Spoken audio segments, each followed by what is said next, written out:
They say the ground remembers everything that walks on it. Every step, every sacrifice, every man who gave everything and asked for nothing. What happens to a man like that? What happens to everything he built with his bare hands? What happens when the world forgets his name? His son remembers. Some men plant trees they will never sit under. This is where it begins.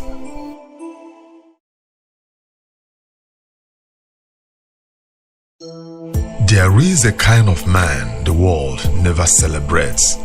He doesn't sit at the head of any table. His name is never on any plaque.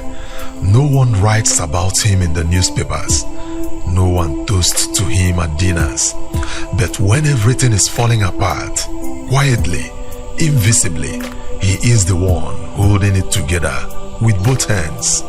This is a story about that kind of man and about his son. Gerald Benson was 32 years old when he arrived in a town with a second-hand truck, a notebook full of calculations, and a dream that most people around him considered too big for a man of his means. He wanted to build a pineapple orchard, not a small garden, not a hobby farm on the side of his house, a real working commercial pineapple orchard that would eventually supply the entire region. People smiled at him the way people smile at a child who says he wants to fly to the moon, politely, without belief. But Gerald Benson was not the kind of man who needed your belief. He only needed land, labor, and time. He got the land. The labor, however, that was a different story. From the very first week, the problems began. A contractor collected an advance for clearing half the land and disappeared completely, not just from the job, from the entire town. A supplier delivered bags of fertilizer that turned out to be mostly sand, with a thin layer of the real thing on top, just enough to fool a casual inspection. 2 workers on his payroll had been clocking in for a third ghost employee, a man who existed only on paper and whose salary went straight into their pockets. Gerald discovered each of these things one by one, and each time something inside him tightened, not with rage, with exhaustion. Because he wanted to be angry, he wanted to fire everyone and start again. But the farm needed hands, and starting again meant losing months he didn't have. So he absorbed it, he adjusted, he kept his eyes sharper and his thrust shorter. He began to feel like a man trying to fill a bucket with a hole in the bottom. And then, one evening, he noticed something. He had overpaid one of his workers, a clerical mistake on his part, an extra month's wages in an envelope, easy to miss, easy to keep. No one would have ever known. The next morning, the worker came to him, quietly, no fuse, no announcement. He placed the envelope on Gerald's desk and said simply, "There is extra in there that doesn't belong to me." Gerald looked up. The man standing before him was not young. He was somewhere in his 50s, lean and withered, with a kind of face that had seen too many early mornings and too much honest labor. His name was Lawrence, Sir Lawrence, as the other workers respectfully called him, though he had no title, no certificate, and no rank beyond groundskeeper. Gerald stared at the envelope, then at the man. He said, "Why did you bring this back?" And Sir Lawrence answered in a way Gerald would never forget. "Because it isn't mine." 4 words, no sermon, no performance, no expectation of reward, just because it isn't mine. In a place where everyone was taking what wasn't theirs, here was a man returning what was. Gerald Benson made a decision that day that would change the course of two families across 3 decades. He promoted Sir Lawrence not to a fancy title. There were no fancy titles on the pineapple farm, but from that day forward, Lawrence was his eyes and ears, his right hand, the one man on that entire property he trusted without condition. Sir Lawrence took the responsibility the way he took everything else in life, quietly and completely. He flagged problems before they became disasters. He kept records that nobody asked him to keep. He resolved disputes between workers before Gerald even heard about them. When deliveries came in short, Lawrence was the one who cut it. He was in every meaningful sense the reason the farm began to thrive. And sometimes on certain afternoons, when the workday ended and the sun was pulling itself below the tree line, a small boy would sit at the farm gate waiting.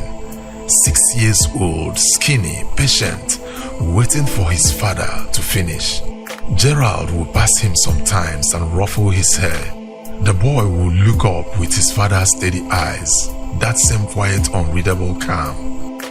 "What's your name, young man?" Gerald asked him once. "Lawrence," the boy said, "like my father." Gerald smiled. "Of course it is." He didn't know, standing there in the fading light of that ordinary evening, that this boy would one day hold everything he had ever built. Life doesn't announce its most important moments. It just lets them pass and trust that someday you will understand what they meant. Then one morning, Gerald Benson called Sir Lawrence into his office and closed the door behind them. His face was different, not sad, not excited, somewhere in between. The expression of a man standing at a crossroads. He slid a document across the desk. "I've been offered a contract," he said. "Overseas, construction and supply management is the kind of opportunity that only comes once." Sir Lawrence looked at the document, then at Gerald. "How long?" he asked. Gerald paused. "I don't know," he said honestly. "Could be years." The room was very quiet. "And the farm?" Lawrence asked. Gerald leaned back, and in that silence was everything. All the weight of what he had built, all the fear of leaving it, and all the trust he was about to place in the hands of other men. What he decided next would either protect everything or begin its slow unraveling. Gerald Benson left. He put structures in place. He hired managers. He set up a small board to oversee operations in his absence. He wrote instructions so detailed they filled an entire binder. And then he boarded a plane, looked out the window as the town grew small beneath him, and told himself that everything would be fine. For a while it was. The farm grew with the right management and Sir Lawrence's quiet oversight.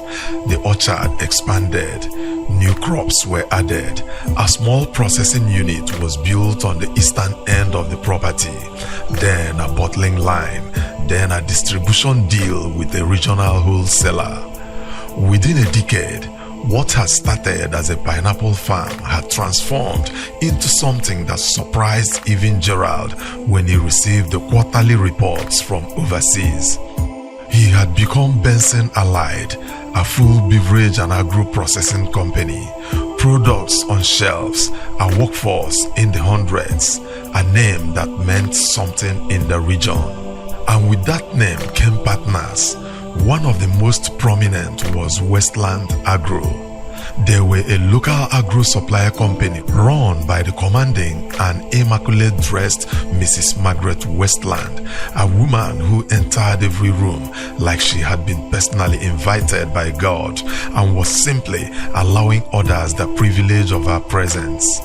Her grandchildren walked alongside her, trained in her image, sharpened by her standards, and unfortunately polished to the same dangerous shine of arrogance. When Westland Agro became an official supplier to Benson Allied, something shifted in them. It was subtle at first, a little more confidence in how they spoke, a little more impatience in how they negotiated, a little more disdain for those they considered beneath them. But as the years passed and their business boomed on the back of Benson Allied connection, subtle became outright. They walked into rooms expecting applause. They spoke to smaller businesses like a king speaks to peasants. They measured a man's worth entirely by what he owned, and they were not quiet about their conclusions. Money, it seemed, had not humbled the Westlands. It had simply given their pride a louder voice. Meanwhile, on the other side of town, Sir Lawrence was getting old. The years had been generous to his character, but hard on his body. His knees ached from decades of walking fields at dawn. His eyesight, once sharp enough to spot a short delivery from 50 yards, had grown unreliable. He kept walking as long as he could, kept showing up, kept being the man Gerald Benson had trusted. But eventually, the body makes its own decisions. Sir Lawrence retired. There was no ceremony, no gathering of staff in the yard, no speech, no framed certificate, just a final day, a handshake with the managers, and a slow walk home through the same gate where his son used to wait for him all those years ago. The company he had poured himself into for 20 years did not stop to notice he was gone. Lawrence Jr. was in his mid-20s now. He had watched his father shrink, not in character, never in character, but in body and circumstance. A man who had given so much and received so little. It planted something in Junior, not bitterness. He was too much his father's son for bitterness, but a quiet, deep awareness of how the world worked, of how invisible goodness could be, of how a man could spend his whole life building something that would never carry his name. He studied, he tried different things, he worked different jobs, nothing spectacular, but he was moving, surviving, figuring himself out, and then he met Jane. Jane Westland was not like the rest of her family. Where they were loud, she was measured. Where they performed their wealth, she was almost apologetic about it. She had her grandmother's sharpness, but none of the cruelty. She and Junior fell into each other the way people do when they recognize something familiar in a stranger. Slowly, then completely, they fell in love, and the Westland family fell into an uproar. Mrs. Margaret called it an embarrassment. Her grandchildren called it worse. The family held meetings, actual organized meetings, about the unsuitable young man who had apparently bewitched their Jane. Who is he? The son of a groundskeeper. What does he own? What does he come from? They pressured Jane. They pleaded with her. They threatened, in the careful way that wealthy families threatened, to withdraw certain comforts if she persisted. Jane persisted. She looked at her family calmly and said, "I have chosen. I am not unchoosing him." She married Junior in a small ceremony that the Westlands attended with the enthusiasm of people attending a funeral. From that day on, Junior was tolerated, never welcomed, never respected, just endured, like a stain on fine fabric that wouldn't fully come out no matter how many times you washed it. His brother-in-law Derek was the cruelest of them all. Derek had the kind of mouth that could make an insult sound like a casual observation. He was skilled at humiliation, the slow, smiling public kind that leaves the victim looking oversensitive if they react. At every family gathering, every dinner, every celebration, Derek found a way to remind Junior of what he was not. Still at the same job? Jane mentioned you had a difficult month again. You know, There's no shame in accepting help. Some people just aren't built for certain things. Always with a smile, always with an audience, always designed to reduce. And Junior, patient, quiet Junior, absorbed it every single time. Not because he was weak, but because he was his father's son, and his father had taught him something without ever saying it directly, that the man who stays calm in the storm is the one still standing when it passes. Sir Lawrence passed away on a Tuesday, quietly in his sleep, the way good men deserve to go. Junior sat beside him in those final hours, and in the thin fragile space between his last waking moment and the darkness that followed, Sir Lawrence has taken his son's hand and said something. We will come back to those words, because right now, thousands of miles away, an old man was sitting in a chair by a window, looking out at a city he no longer felt at home in, and a name had just surfaced in his memory like something that had been waiting patiently underwater for years. Gerald Benson closed his eyes and whispered, Lawrence. Gerald Benson was 71 years old. His health was not terrible, but it was sending him the kind of messages that a man of his age learns to take seriously. The overseas contract that was supposed to last a few years had stretched into a full second life. New deals, new countries, new ventures stacked up on top of each other until decades had quietly passed. But now he was ready to come home, ready to rest, ready to sell Benson Allied, which his lawyers estimated was worth a figure that would have made the 30-year-old version of himself laugh until he cried. The negotiations were nearly complete. The paperwork was being prepared. Buyers were circling, and then, sitting in that chair, in that room, with the quiet of a man who had nothing left to rush toward, the memory came. Sir Lawrence, returning that envelope because it isn't mine. Gerald sat forward. He reached for the phone and called his most trusted associate, a sharp, capable man named Mr. Cole, who had been at his side for the last 15 years. Cole, he said, I need you to go back to the town. I need you to find a man named Lawrence. Sir Lawrence, he worked my farm from the very beginning. He was, Gerald paused, searching for the right word. He was the best of us, and I never properly took care of him. Cole was on a plane within 48 hours. He arrived in the town with a photograph, an old address, and the focused efficiency of a man who understood that his employer's request was more than business. He found the neighborhood, found the street, knocked on the door. A neighbor answered instead. Cole explained who he was looking for. The neighbor's face shifted. That particular rearrangement of features that people make when the news is bad and the stranger before them does not yet know it. Sir Lawrence, the neighbor said, carefully. He passed some time ago now. Cole stood very still.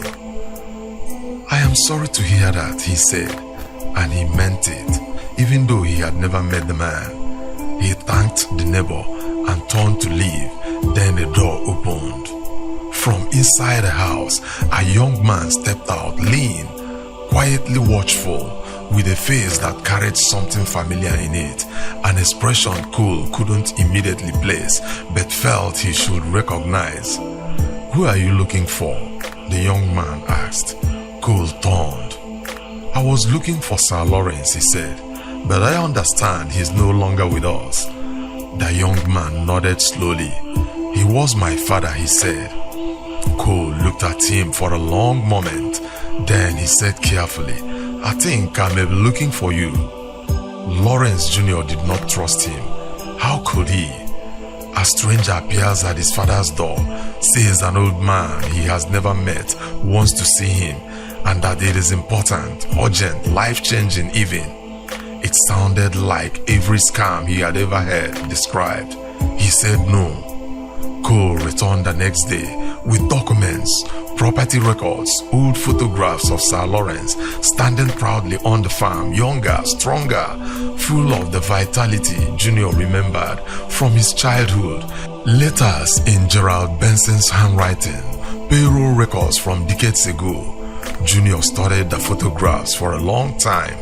His father, young, alive, smiling in the background of someone else's story. He said he will think about it. Cole returned a third time. This time, he said nothing new. He simply sat across from Junior and said, Mr. Benson is an old man. He does not have unlimited time, and what he wants to give you because of who your father was. That is all I can tell you. The rest only he can explain. Something in those words moved Junior in a place he hadn't expected. He agreed to go. The meeting between Gerald Benson and Lawrence Jr. lasted 3 hours. Gerald did most of the talking. He spoke about the farm, about those early years, about the fraud and the theft and the exhaustion of not being able to trust anyone. And then he spoke about the envelope, the overpayment, the morning Sir Lawrence had walked in and placed it on his desk and said those 4 words, because it isn't mine. Gerald's voice changed when he said it, thinner, more fragile. In 30 years of business, Gerald said, across 4 countries and more deals than I can count, I have never forgotten that moment because I have never seen anything like it before or since. He looked at Junior. Your father was the most honest man I've ever known, and I left. I got busy. I got successful, and I never came back to properly honor him. The old man's hands trembled slightly on the arms of his chair. I can't give him what he deserved. That time is gone, but I can give it to you. And if you allow me, I intend to. The lawyers were brought in, documents were signed, and Lawrence Jr., son of a groundskeeper, husband to a woman whose family despised him, a man who has spent years being measured and found wanting by people with too much pride and too little wisdom, became the owner of Benson Allied. Along with it, a bank account, $1 billion. Junior sat in the lawyer's office as Cole walked him through the details. He heard the words, he watched the papers, he nodded at the right moments. But none of it felt real, not until he was alone. He went to the bank the next morning. He sat in the car for 10 minutes first, just breathing.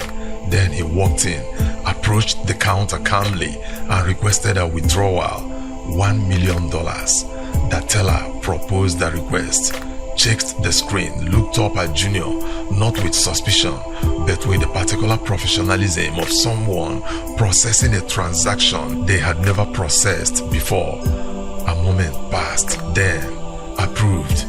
Junior walked out that bank and sat in his car, and he stayed there for a long time.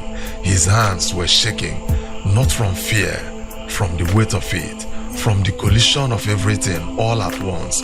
The years of struggle, the insults absorbed in silence, Derek's smiling cruelty at family dinners, the memory of his father walking home through that farm gate alone, and then the words came back.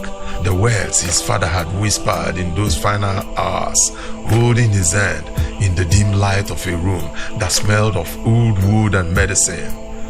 Be patient, son, Sir Lawrence had said. Be patient. What is yours will find you. Junior closed his eyes. It had found him. He told no one, not Jen, not a friend, not a single person, because something was coming. He could feel it, the way you feel weather before it arrives.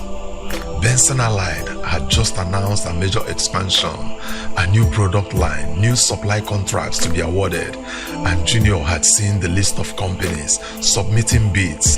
Halfway down the page, 3 words that made him go very still. Westland Agro Limited.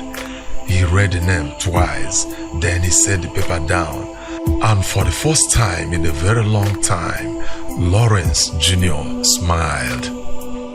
He spent 3 days doing nothing dramatic. This surprised even him. Most men handed $1 billion and the keys to a major company would immediately want the world to know, would want to walk back into every room that ever dismissed them and let the door announce their arrival. Junior was not most men. He was Sir Lawrence's son. So instead of announcing anything, he studied. He went through Benson Allied's financials quietly from home, with Cole bringing him files each evening. He learned the company's structure, its debts, its partnerships, its vulnerabilities. He sat with department heads in private introductory meetings, introduced simply as a new stakeholder, nothing more. He listened more than he spoke. He was measuring the thing he now owned, understanding it before he tried to lead it. And in those 3 days, one thing became clear to him. The company was good, solid, a little complacent in places, a little bloated in others, but fundamentally good. His father's invisible fingerprints were still on it, in the culture of the older staff who still believed in doing things properly. It was worth protecting. But there was a problem. Actually, there were several, but the most immediate one had a name: Derek. 3 days after the bank withdrawal, Junior had made the mistake of attending a family dinner at the Westland house. He hadn't meant to go, but Jane had asked, and he could not refuse her easily. She had stood by him through too much for him to deny her small request. He has sat at that table in that large, aggressively decorated dining room and listened to Derek hold court. Derek had been in a particularly inspired mood that evening. The new Benson Allied supply contracts had been announced publicly, and the Westlander Group's bid was already submitted. Derek was celebrating preemptively, confident, as he always was, that the Westland name carried enough weight to guarantee them the deal. "We built this region," Derek said, gesturing with his fork. "Everyone knows that if you want quality supply in this area, you come to Westland. Benson Allied knows it. They've always known it." He looked across the table at Junior. That particular smile arrived. "Speaking of Benson Allied, I heard they are doing well. Big expansion coming." He tilted his head. "Have you thought about applying? They might be hiring entry level, maybe something you could manage." Laughter around the table, polite and sharp at the same time. Junior held Derek's gaze for exactly 1 second. Then he picked up his glass and said nothing. Derek, interpreting silence as submission, pushed further. "I am serious. It's nothing to be ashamed of. Starting at the bottom is honest work. Your father did it, didn't he? Groundskeeper or something?" That table went quiet, even for the Westlands that had landed too hard. Jane's expression had gone somewhere cold, but Junior, still steady, his father's son, simply set his glass down, folded his napkin, excused himself politely, and left the room. In his car alone, he sat for a moment. "Your father did it, didn't he?" "Yes," Junior thought quietly. "He did. And everything you are sitting on right now exists because of men like him." He started the engine and drove home. 2 days later, Cole called. "The board has arranged a full walkthrough of the headquarters for you tomorrow. All departments, the executive team will be present. It's time, sir." Junior confirmed the time. Then Cole added, almost as an afterthought, "I should mention, the supply bid presentations are also scheduled for tomorrow morning. Several companies will be in the building." Junior paused. "Including Westlander Group?" he asked. A brief silence. "Yes," said Cole, "including Westlander Group." Junior looked out the window for a long moment. "I'll be there," he said. The morning was ordinary. Junior dressed without ceremony. Dark trousers, a plain shirt, nothing that announced anything. He had considered it, the temptation to arrive in a way that declared itself, that said, "Look at me now." And he had dismissed it. He wasn't going there for them. He was going there for his father. Cole met him in the car park and walked him toward the entrance. The lobby of Benson Allied Headquarters was exactly what a successful company's lobby should be. Clean, wide, quietly impressive, staff moving through it with the purposeful efficiency of people who believed in what they were doing. Junior paused at the entrance for just a moment. His father had walked through a gate much simpler than this for 20 years. He excelled. He walked in. They were almost to the elevator when he heard the voice. He recognized it before he turned around. Derek Westland was standing near the waiting area in an expensive suit, a leather folder under his arm, his wife beside him. He was mid-sentence with someone performing, as he always was, for whoever was within range. He saw Junior. The sentence stopped. For one fraction of a second, the shortest, most honest moment Derek would have all day, something flickered across his face. Confusion. The faint wrongness of seeing a person somewhere they have no business being.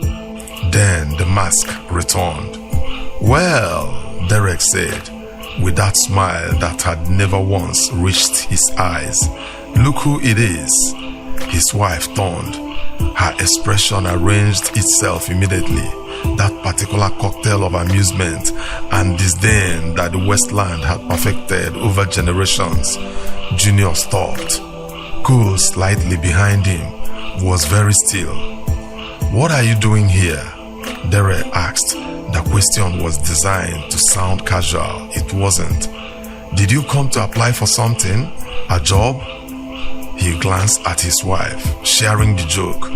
"Because I have to be honest with you." He lowered his voice in the way people do when they want an audience to lean in. "Even the cleaning staff here is a stretch. This is a serious company." "Junior, not really your environment." His wife laughed softly, decoratively. "He came to look for a walk," she said, as though it were the funniest thing she had heard all week. "Imagine." Junior looked at Derek, not with anger, not with the burning, trembling age that the moment deserved and that Derek was hoping to provoke. Just looked at him, steady, patient, the way his father used to look at people who didn't yet understand what was standing in front of them. "I did come looking for something," Junior said quietly. Derek's smile widened. "And I found it," Junior finished. Before Derek could respond, Cole stepped forward. His voice was calm, professional, and perfectly timed. "Sir, I apologize for the delay. The boardroom is ready. The executive team is waiting." The lobby seemed to shift. A nearby receptionist looked up.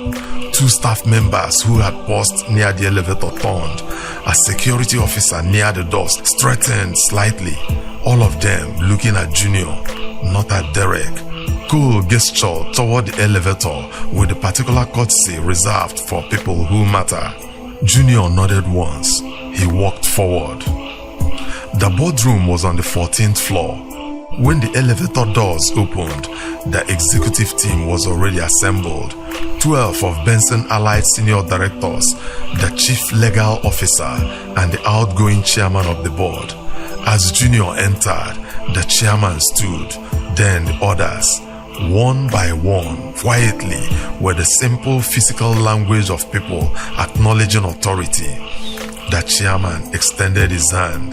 "Mr. Lawrence, welcome to Benson Allied. It is an honor to formally receive you." Derek Westland was still standing exactly where Junior had left him. His folder was in his hand. The The smile was gone. His wife had stopped talking. Around them, the lobby continued its ordinary morning. Staff passing, phones ringing, the soft hum of a building that did not pause for anyone's confusion. A junior receptionist passed through Derek with a polite nod. The supplier presentations will begin in about 30 minutes, sir. Please help yourself to refreshment while you wait. Derek stared at the elevator doors. Closed now, quiet. The man he had just mocked for coming to clean toilets was on the 14th floor, being received by the entire executive team of the building Derek was sitting in, waiting to be called. In the boardroom, the formal introduction was made. Ladies and gentlemen, it is my privilege to announce that as of this week, Benson Allied has a new principal owner.